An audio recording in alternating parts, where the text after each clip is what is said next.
Annie, would you like to introduce yourself and tell us what we're going to be talking about today? Yeah, hi everyone. Thank you everyone for joining. My name is Anny Reyes and I'm a neuropsychology intern with the Cognitive Empowerment Program at Emory Neurology. And today we'll be talking about strategies to minimize stress as it relates to caregiving. So first, I'm going to go ahead and share my presentation. So just bear with me. 1 second.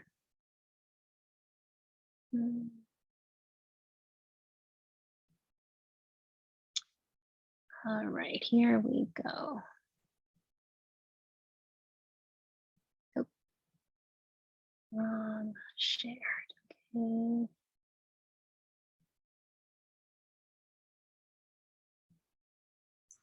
Also, while Annie's pulling this up, just as a reminder, if you guys have any questions for her, please post them in chat or in Q&A, and we'll definitely make sure to circle back to them, okay? Thank you. So as I mentioned earlier, I'm going to be talking about how strategies about how to minimize stress as it relates to caregiving. And caregiving can have many rewards, and for many, being there for a loved one can be a core value of who they are. Caring for someone can involve many tasks, including managing medical appointments, managing finances, doing work at home. And it's natural to feel overwhelmed or stressed, just how we may feel with work, caring for children, or any other responsibilities that requires our attention and our dedication. We know that caring for a loved one can strain even the most resilient. And one of the goals for this presentation is to recognize if you're feeling overwhelmed, what to do to be more kind to yourself, and what are some strategies that can reduce stress so you could be healthy for yourself and those around you. So although many of you may know this information, I just wanted to provide a quick overview. As we know, dementia due to Alzheimer's or other causes solely impacts a person's thinking abilities, which then affects their ability to complete tasks that they once were good at. Eventually, as the disease progresses, the person may need more help with everyday tasks. And these are the areas that a caregiver is typically involved with. And if you feel that caregiving for someone with cognitive impairment feels different from other types of caregiving, well, you're not alone. The caregiver experience with someone with cognitive impairment due to Alzheimer's or another progressive condition has its unique challenges that you may identify with. So first, because the person may need more help as the disease progresses, caregivers may have more responsibilities, and sometimes it includes helping the person with other medical conditions such as diabetes, hypertension. And because the person is experiencing cognitive impairment, the caregiver may also attend medical appointments and be very involved with the healthcare system. Additionally, the caregiving relationship tends to be longer and may span several years. And then lastly, caregivers may feel ambiguous loss or grief as they see their loved one being diagnosed with a disease and their lives changing as the disease progresses. There's a loss of shared roles and responsibility, and experience this can be quite difficult for caregivers. All of this makes caregivers focus on their loved ones, and sometimes they may not even realize that they're not focusing on their own health and well-being, which should be the focus of today's presentation. And then there are also unique challenges that some caregivers have that could also add to the level of stress. So for example, many caregivers, maybe the adult children of people living with cognitive impairment, and they themselves are aging and are entering a time where people are typically planning, and saving for retirement. And sometimes these caregivers have to retire early to care for their loved ones. And health is also very important during this time, which is why it's critical for caregivers to make time to care for their own health. And then we also know that there are unique challenges that different cultures have to face when it comes to caregiving, which will also increase the stress that they may be experiencing. So these are important to recognize and know that they are common among members of your community. So overall, across African American, Hispanic, Asian Americans, and members of the LGBTQ community, caregivers are often unpaid, receive less access to resources, which may also lead to greater financial burden. Also, for African American families, they tend to play a more active role in communicating with care providers. And among Hispanic families, language barriers may be present, which makes it difficult for them to communicate with providers to have a better understanding of the condition. And then among Asian American Pacific Islanders, they have described a respect and obligation for family elders. And then lastly, for members of the LGBTQ community, those who are older and are experiencing cognitive impairments are more likely to live alone and less likely to have children.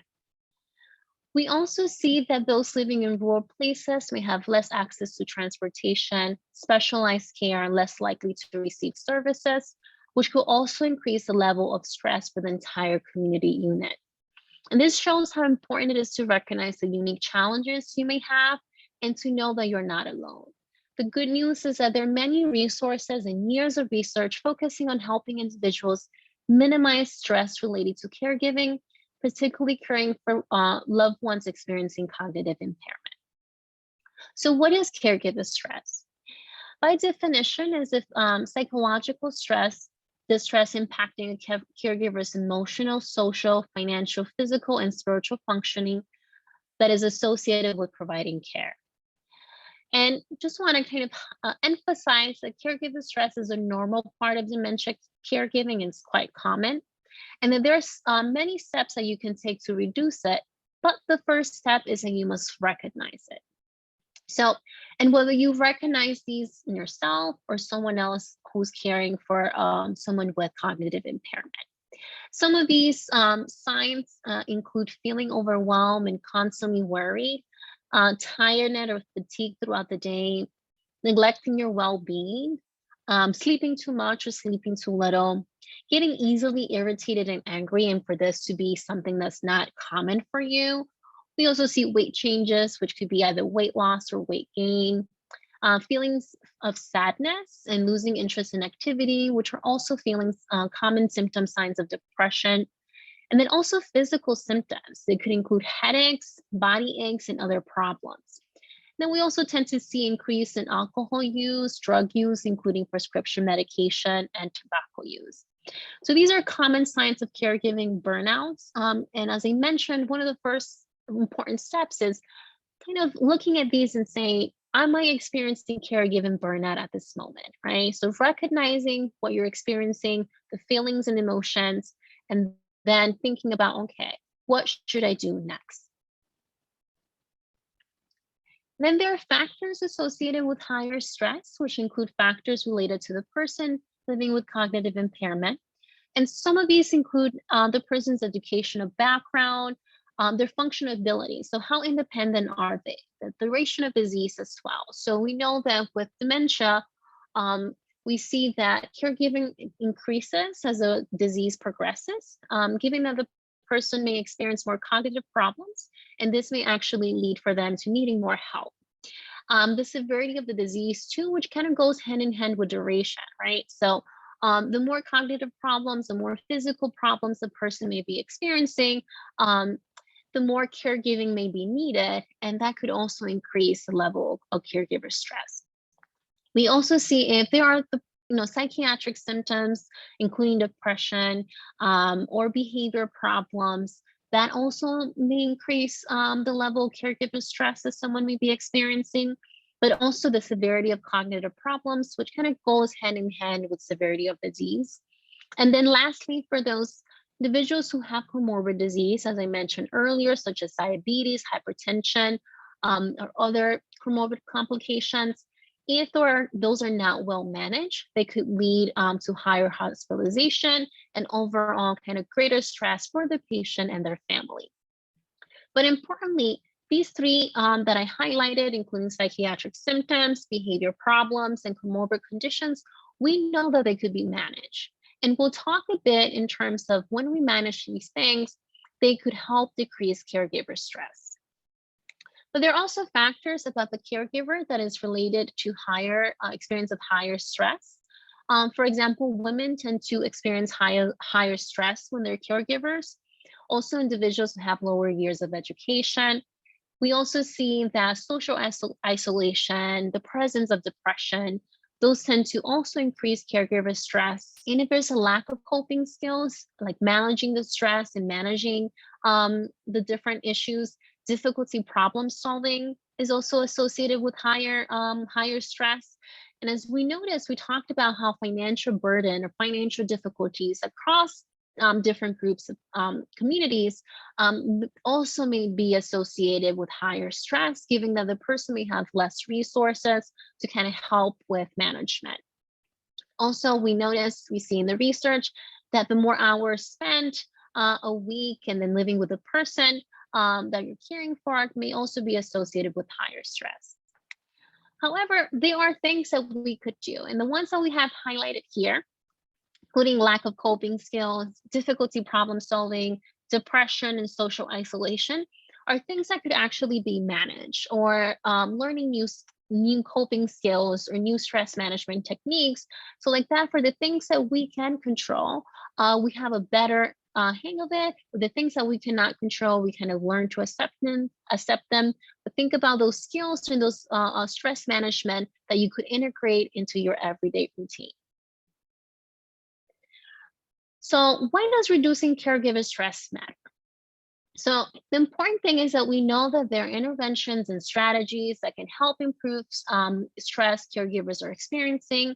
And this has an improvement in the experience. So the experience of caring for a loved one, which many research studies have shown that it also could improve the patient's symptoms. So in terms of the caregiver, we know that managing stress will improve the burden that goes with caregiving. It also improves symptoms of depression, symptoms of anxiety, and as well as caregiver's subjective well-being and overall health. Then when it comes to the patients, being able to manage a caregiver stress improves the patient's mood and also helps improves the patient's health management as well as their independence. And then for both, we see that there is an improvement of the relationship between the caregiver and the patient. There's also delayed an admission to nursing homes, and overall, caregivers and patients just describe the relationship more rewarding when the caregiver stress is better managed. So in terms of strategies, interventions, and resources, they could fall into three categories. So we have strategies that the caregiver could learn and implement into their structure, which could include coping skills, daily stress reduction, making sure that they're taking care of their own mental health and overall health. And then we have interventions or strategies for the patient that include management of mood and behavior, as well as management of other conditions. And there are things that both the caregiver and the person living with cognitive impairment could implement into their day. And that includes creating a daily structure that implements both their structure and improving their communication and doing activities together, which we'll talk about in a minute. So in terms of coping skills for caregivers, so the first thing that we want to talk about is how to do stress management. There are a lot of common coping strategies, which we sent a lot of examples in that shared drive. So if you're able to get the link, that kind of walks you through different calming coping strategies that you could actually either schedule them throughout your day or use them as needed. We also want to emphasize the need to integrate exercise. So as the caregiver, making sure that you make time to go for a walk, do strength training, gardening, dancing. And these are things that you could actually do with the person living with cognitive impairment.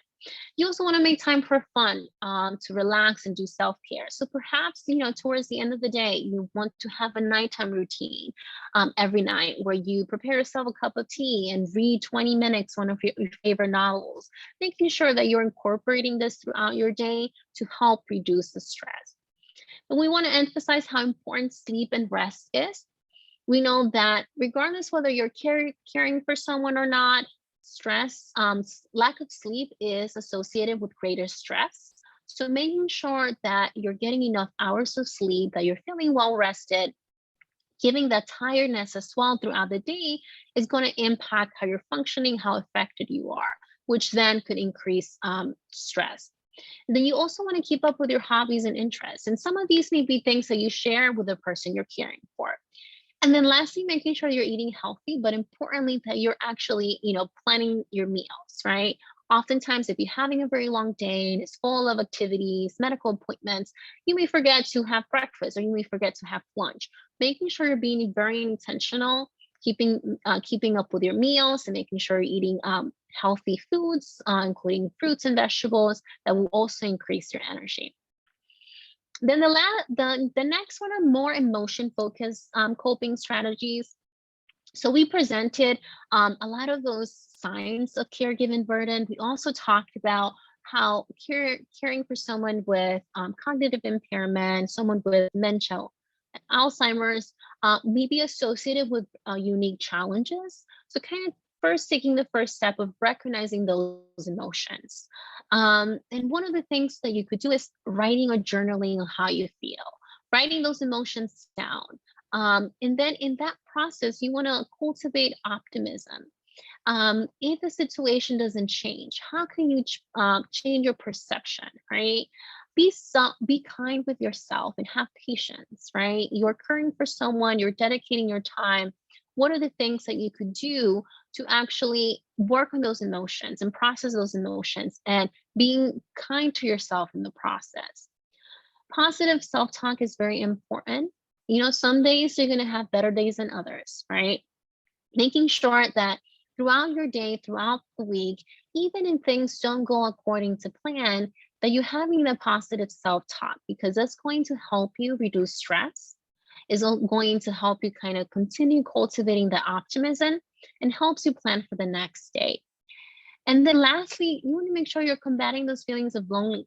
We did talk about how feelings of loneliness are associated with greater stress. So making time for friends and family and integrating throughout the week. So perhaps you want to have lunch with your longtime friend and you pencil that in your calendar. Perhaps you want to do a family get together, play some board games, making sure that you're not doing this alone. And then one of the things too, when it comes to stress, and this is not just related to caregiving, this is time management is really important to manage stress overall. So one of the first things you want to do is, how are you spending your time? Assess how you're spending your time, right? Perhaps you're spending too much time in one task more than others. Perhaps you need to move things around. And then that, it kind of helps you get organized. You want to make sure that all your medical and legal documents are in place, they're up to date, because we know that if something is not up to date, that can create greater deals of stress. And when you're assessing how you're spending your time, you also want to create a to-do list. If you have a to-do list for your day, you're going to be able to plan your day better. You're going to be able to say, okay, when am I completing these tasks? Do I have some flexibility? Do I need to move something for the next day, right? We know that if you have too many things to do for one day, that could also increase your level of stress. So perhaps you do have to plan your entire week and have these to-do lists to kind of help you guide what you're spending time on. Do you need to move on to the next thing? Do you need to ask for help? Which is the next one. You want to take on what you can and delegate to others, right? This is something that should be done with the family unit, that community unit, but also keep in mind that you may be able to provide the person living with cognitive impairment some things for them to do. Consider their abilities, consider where they are. Are there things and that will increase your independence as well. And then you want to make sure that you do the most important or difficult task first, and get those out of the way, perhaps when your stress is reduced, when you have more energy, when you have more flexibility, and get those done first. Then we have problem focused coping skills. Sometimes there's nothing you can do to change a situation, but often you find an opportunity to take action and actually change your circumstances you face. So problem focused coping strategies can be very effective for stress relief. And often small changing is all that's required to make a huge shift in how you feel. So one of the first steps is identify stressors. So are there stressors that can be changed, or are these stresses that cannot be changed? So think about the stresses that can be changed. You want to identify different solutions and also anticipate the outcomes. So come up with different options and think about, what if I take this option? What is going to be the outcome? Think about the pros and cons. But importantly, you want to do this with one problem at a time. And then lastly, again, you want to ask for help, right? You want to make sure that when you're doing some problem focused and you're doing collaboratively, are there other members of your family, other friends, other community members, maybe doctors, members of social support groups that can actually help you brainstorm, different solutions for problems, and that they perhaps may have tried themselves. So then in terms of daily stress reduction, these are things that you could actually do on a daily basis. As I mentioned before, having good sleep is extremely important. The more tired we are the next day, the more stress we may feel. I'm sure many of you have experienced, lack of sleep, and the next day you had some trouble even deciding what you wanted to have for lunch. Maybe you were so tired that you forgot your entire to-do list and you left your calendar at home. So having good sleep really sets you up for the next day. Then in the morning, typically what's recommended is that you want to plan your day. You want to look at the to-do list and look at the calendar and say, what does today look like, right? Having an idea of what your day is going to look like could actually help you with the amount of stress that may come your way, right? If you know you're going to have a very busy day, making sure that you're incorporating breaks throughout the day, that you're taking some time to kind of slow down, take some breath, and make sure that you are managing the stress throughout the day. One of the things that you could do is you can meditate. This is something that you could do, take 5 minutes in the morning to meditate, have some daily acceptance, and kind of have that moment for yourself before your day even begins. There's also some progressive muscle relaxation techniques, which will also be in that drive that we're going to be sharing in the link. And then breathing techniques. So many of us probably, in terms of breathing, it's something that releases tension. It increases your awareness. So one of the things that you have to do is slowing your rate of breathing and changing your breathing style. There's different steps that you could take. And again, we kind of provide that on the drive with all the steps that you could take and how breathing actually relaxes us and is associated with reduction in stress. Then for caregivers, it's, as I mentioned before, it's so important for you to take care of your health. It's kind of one of those things that you want to make sure that you are doing well, so like that you could help others. You want to make sure that you are doing regular health checkups. If you're feeling overwhelmed, talk to your doctor. Don't be ashamed or embarrassed about how you're feeling. We know that caregiving stress is very common, and you want to talk to your doctor about your symptoms. You also want to make sure that you are managing your own medical conditions, making sure that you're staying on top, taking your medications. So like that, you could be the most healthy to help those around you. And then if you feel like you're experiencing symptoms of depression, anxiety, kind of recognize the signs. And symptoms of depression may include feeling of helplessness and sadness, losing interest in activities you previously enjoy, feeling tired. Those could be symptoms of depression. And you want to talk to your doctor about possible treatments, may include counseling or psychotherapy. And then support groups can be very helpful, particularly support groups for caregivers and for caregivers who are caring for someone with cognitive impairment. And then you want to reach out to family and friends. Again, that social isolation, it is associated with greater caregiver stress, but it's also helpful for you to reach out to others, not just to receive help, but also to kind of talk about what you're experiencing, what you're going through, and kind of process those feelings and emotions with those around you. And as I mentioned, again, you want to ask for help and use respite and relief. And I will talk about some resources that are available in the community here in Georgia, but also nationally. And then for the person living with cognitive impairment, as I mentioned, there are things that we could actually manage to improve how the person is doing in order to minimize the level of stress that the caregiver is experiencing. The first one is managing other medical conditions. So this is really important because, for example, if the person living with cognitive impairment also has diabetes or a high blood pressure or some other conditions that could lead with greater to other complications, we want to make sure that those are managed. Also preventing falls. All of these could prevent hospitalization, which could improve the quality of life and well-being of the person, but also of the caregiver and the entire family unit. Also making sure that managing behavioral symptoms. As I mentioned earlier, those are associated with greater caregiver stress. So some examples of symptoms include agitation, aggression, depression, and psychosis.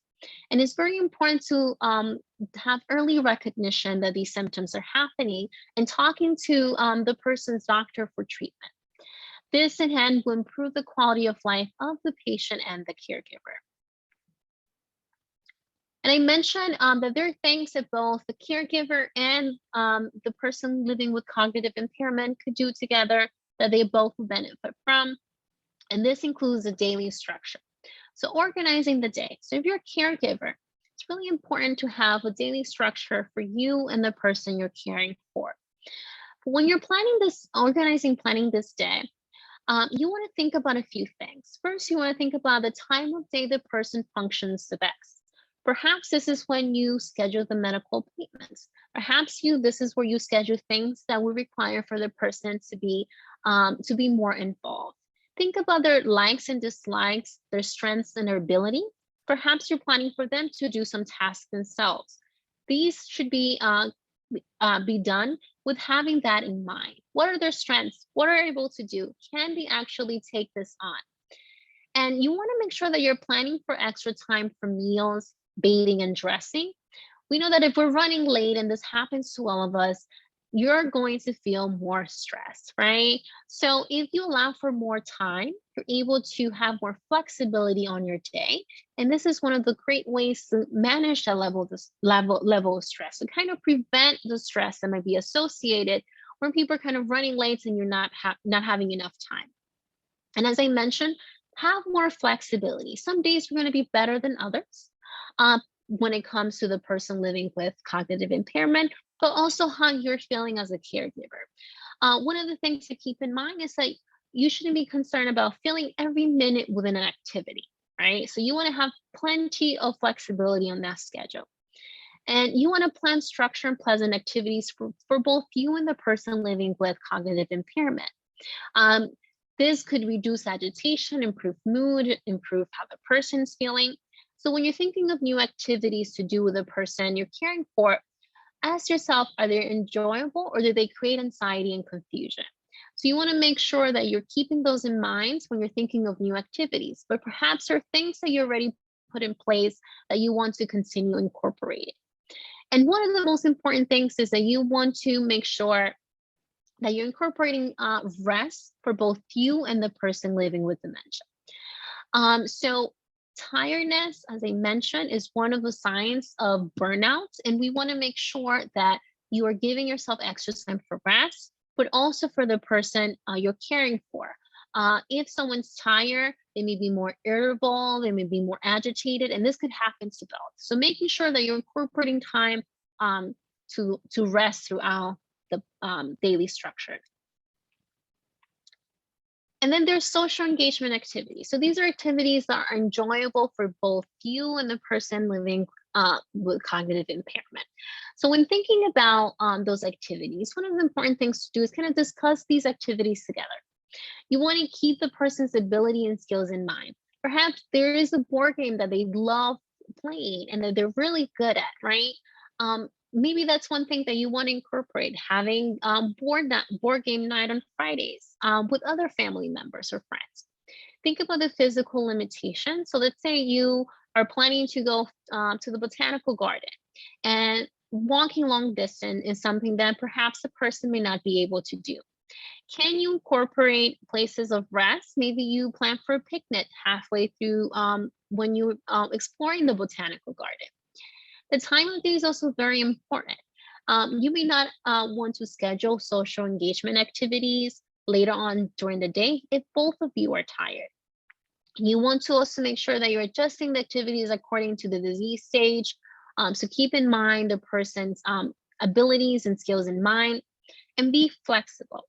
Maybe you have something scheduled and it doesn't turn out to be go as planned, right? Have some flexibility. Can you change the plan activity? Can you do something else?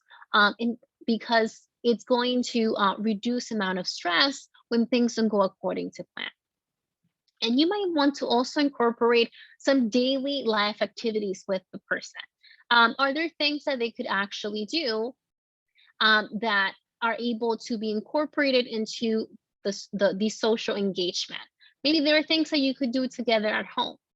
And then, as I mentioned before, you want to make sure that you're considering family and friends, that you're incorporating others. This is actually a way to get some respite, is if you're planning some family and friend activities, perhaps other people could help you when it comes to the caregiving. These are some examples that are recommended by the Alzheimer's Association, and they include going to the museum, going to the zoo, botanical garden. These are things a lot of us enjoy that you could do together with the person you're caring for.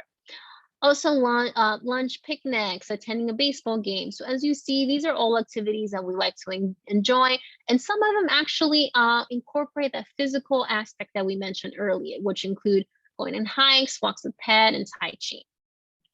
So now I'm going to talk a little bit about some of the resources that are available here locally in Georgia.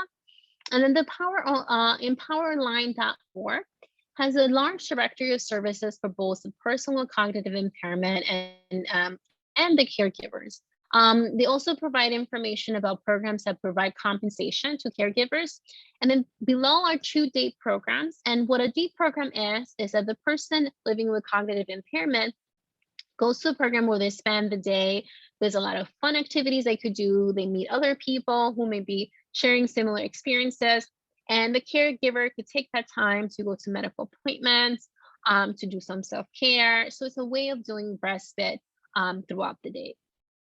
And then these are organizations that are very helpful because they offer a lot of resources to people living with cognitive impairment and their family members and caregivers, which include the Department of Human Services, the Division of Aging Services. There's Aging Disability Resource Connection, as the name says it, they are able to connect people with lots of different resources depending on their needs. And we have Senior Citizen Services, and many of you may be aware of the Alzheimer's Association. It is a national association. However, there is a chapter in each state, and the chapter for Georgia has local resources as well. And then lastly, in terms of caregiving, there are a lot of national resources. So these are organizations that have dedicated their efforts into providing information about caregiving, as well as caregiving stress, but also resources and kind of tips on how to, in terms of caregiving and making sure that you're reducing stress and things that people could benefit from. This includes the National Alliance for Caregiving, the Caregiving Action Network, and the Rosalind Carter Institute. Many of you are aware of Meals on Wheels America.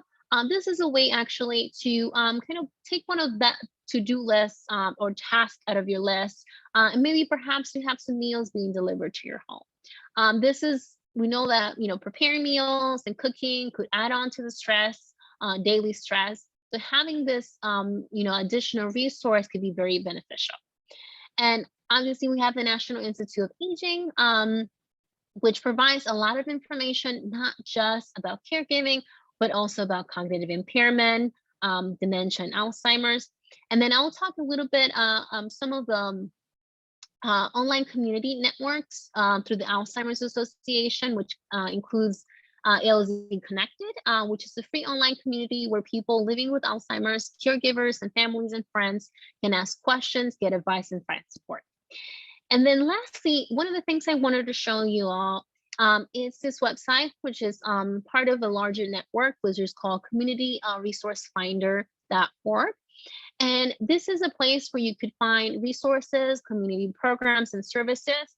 Then we have programs and events from the Alzheimer's Association, and then some other programs and events from AARP. So basically, it includes other things like care at home, community services, housing options, and medical services.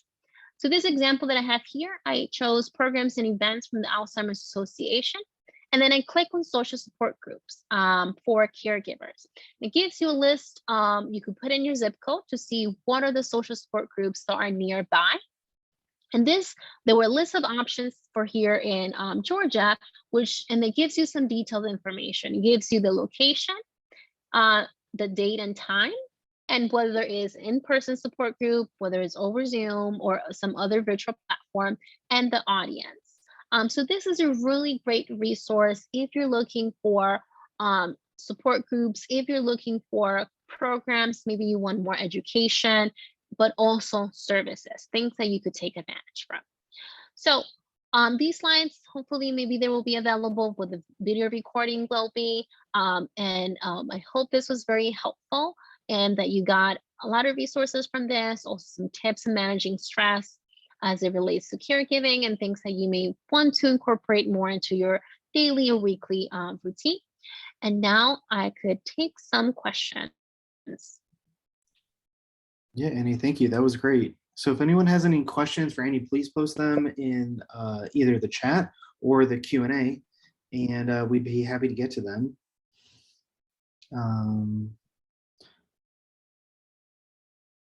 While people are typing their questions, I just want to thank everyone for coming out today. We have a pretty big crowd, and I really appreciate everyone coming out.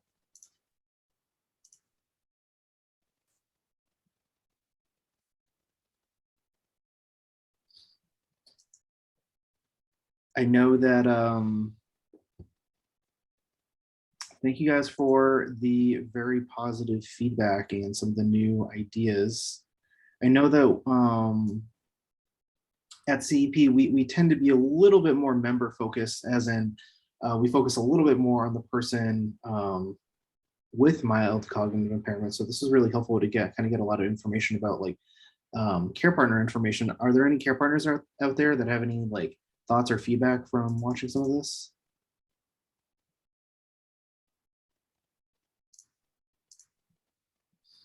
Again, thank you guys all for the very positive feedback. Annie, it looks like there's a lot of people out there that really enjoyed the talk and they really appreciated the tips.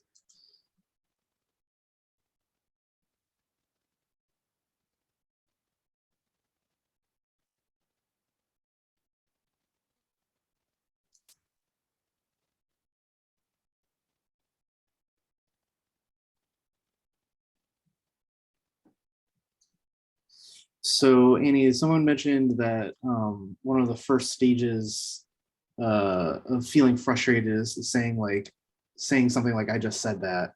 You know, is that like a common experience that you see like working with care partners, or maybe like reminding when someone might be having difficulty remembering something? Okay, so I wasn't sure if the person was a care partner or a person with cognitive impairment, but could go both ways. And I think one of the things to manage that, kind of keep in mind that the person you're caring for is experiencing cognitive problems, right? So this is a part where you are being kind to yourself and kind to the person you're caring for, by having that reminder that perhaps you need to write things down, right? They may actually ask you multiple questions, right? Kind of slowing down, using those calming strategies in the moment, because it's recognizing that you may be feeling frustrated at the moment, but what can you do to calm yourself down and remind yourself, okay, this person may be asking me the same questions because I may have told them something and they forgot, right? So typically having things written down could be very helpful, but also repetition. We know that when someone's having problems with memory, the more you repeat something, the better they are going to be able to remember in the future. So one of the things that we mention all the time is repetition. Repetition is so important. So keep it in mind that if you do have to repeat it again, your act is actually a benefit for the person with cognitive impairment because they're hearing it another time, right? And that's something that our brain likes to hear, is information multiple times again. So, but at the same time, being kind to yourself, being kind to the person you're caring for, and remembering that these are cognitive problems that they're having and that they may not be, they were not experiencing before. So we recognize that it could be frustrating. This is kind of where all those calming and breathing strategies could come into place at that moment in time. Yeah, thank you. Annie, would you be able to go back just like the last couple slides and kind of talk about some of those local resources? Or some of, I know some of these are national, but you just go over this. Some people just had some questions and just wanted to hear about some of these specific things again. Yeah, so the empowerline.org has a directory of services, and some of these services we're going to include respite resources, and then there's a few day care centers or day centers that could also offer respite. And one of the best things to do is to contact those phone numbers and see what's available. The nice things about empowerline.org is that they work with you, right? And senior citizen services, they also work with you, work with your needs, and try to connect you with services that may be nearby and resources that may be nearby. And the same thing goes with aging and disability. So these are organizations that are used to working with individuals experiencing cognitive problems and their families. So we definitely recommend for you to reach out. And then the Alzheimer's Association, the local chapter, they have a hotline where you could actually call and talk to master levels providers who give you more information and help you with resources in the area. Yeah. Anyway, we also get a lot of people from outside of the greater Atlanta area. I know that the Alzheimer's Association is national. Do you know, I mean, I know that we're kind of looking at like the more local chapters here, but do you know if any of these other services are available outside of Georgia? So these services specifically are for Georgia. However, these are the ones that are national. So the National Alliance for Caregiving, the Caregiver Network. But one of the things that I do recommend is that you could Google, national organizations for caregiving and put in your state. And then you may see some organizations pop up. But the important thing is the one from the Alzheimer's Association, which is the next slide, which is a community resource finder. So this one is not specific for Georgia. This is nationally. So if you were to pick, for example, care at home or housing options, and you click on that, then you put in your zip code, and it's going to show you what resources are available in your area, despite whether you're in Georgia or not.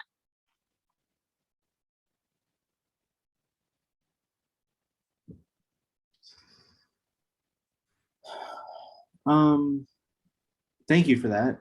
We also had a question come in. I'm just going to read it directly because it's kind of specific. So they said, is there a video that can console or guide the caregiver as they try to diffuse agitation in their loved one? I have a relative who gets loud and loses control when dealing with situations.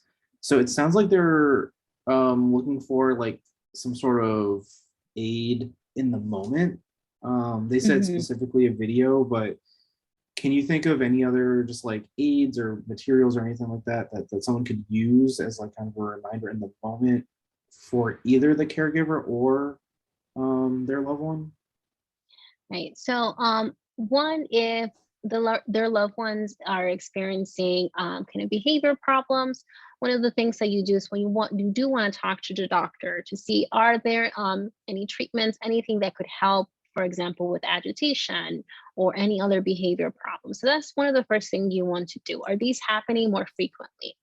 And then when it comes to things that you could do yourself, is keep in mind those kind of calming and breathing strategies that we talked about. So these things actually help reduce any amount of stress that you may be experiencing for any reasons, because one of the important things is to keep in mind is that as a caregiver, right, you want to try to calm yourself down as much as possible. We know that it's difficult and it could be a bit frustrating. However, in order to best care for their loved ones, you want to make sure that you're calming yourself down. So a lot of these strategies, and we have them in that drive, are self-guided.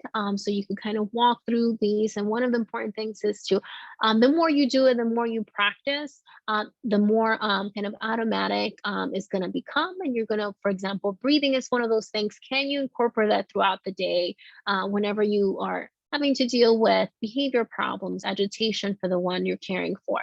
And then lastly, a lot of these organizations, particularly the Alzheimer's Association, they do have information about how to kind of deal with person's agitation or the behavior issues. They also have other programming, educational programming specific for behavior problems that tend to be very helpful. So again, we really do recommend to kind of use those online services in educational program. And I see that they're put in the phone number for the Alzheimer's Association. Thank you so much, Mark. It is 24 hours, so you could call if you need to talk to someone, if something happened. You give a talk, give a call.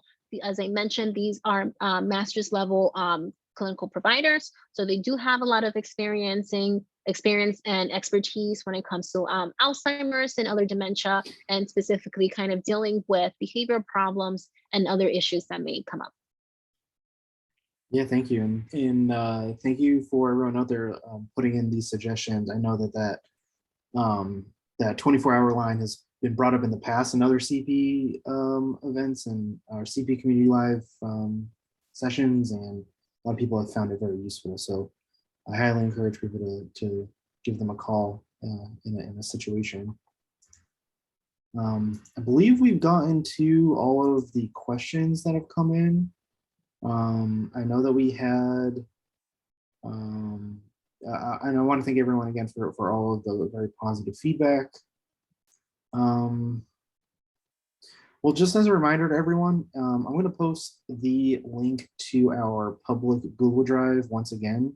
I posted it earlier, but I'll post it again. So I know that Annie kind of, some of these things, these resources that we were talking about, she kind of made them available, and I'll be posting them. So please go check those out, and as well as any other handouts that we've had in at CP Community Live. And yeah, so if no one has any other questions, I think we can end it a few minutes early.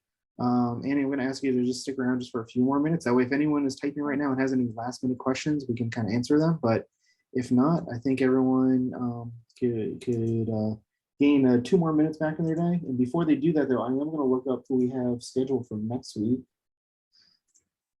Give me 1 second.